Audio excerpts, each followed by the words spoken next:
Hello, hello, hello. So, here we go. 73 Toyota Land Cruiser FJ40, resurrected into an ICON FJ44. This is number 126.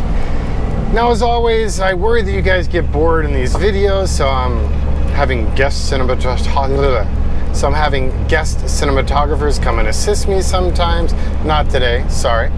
And I'm just trying to mix it up and try out different styles. So let's see how quickly we can do this one without being annoying. Let's give it a shot.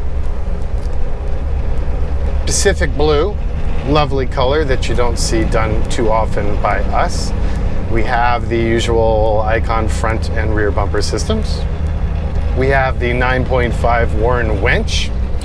We have the updated ICON rear view mirrors, the new Halo Ring ICON branded headlights. We have the aux lighting in the front bumper, where we have the aux reverse light in the rear bumper. We have the reverse camera.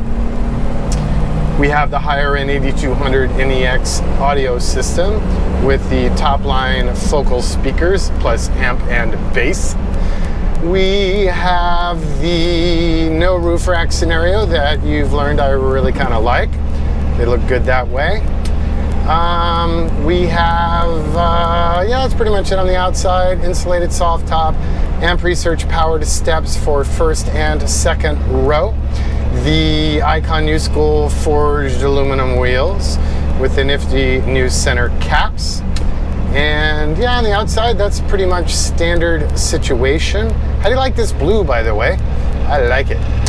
Moving on to the inside, we have the Chilowich textiles. We have seat heaters. We have third row is the classic style jump seats, although the second row is quite unique. You don't see them too often, but the second row has a bench seat, which brings your total seating capacity all the way up to 7.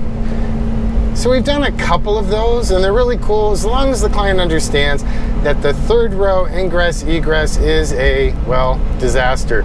It only works well if it's kids and they don't care and they just climb over that second row, or you need to assist them getting in and out from the rear of the truck.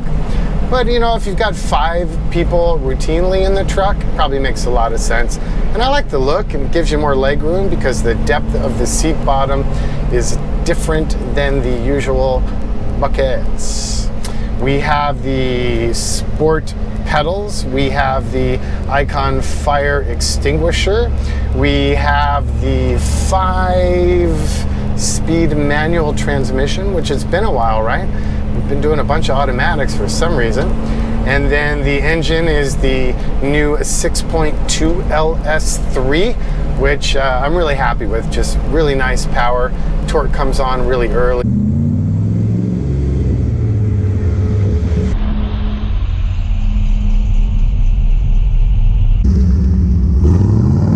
And really wide torque band.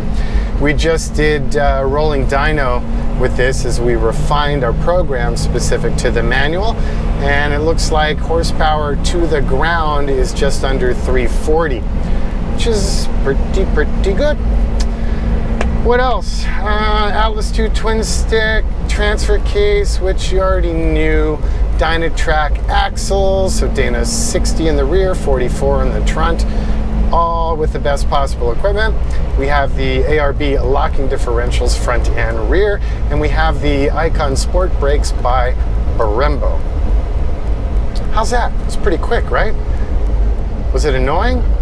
Or should I keep doing that when it's a truck that we've done multiples of? You tell me. Questions, reach out. ICON 818-280-3333. On Facebook, just good old ICON 4x4, or my personal page, Jonathan Ward. Instagram, where most of the fun is ICON 4x4. As always, thanks for taking the time. Be well.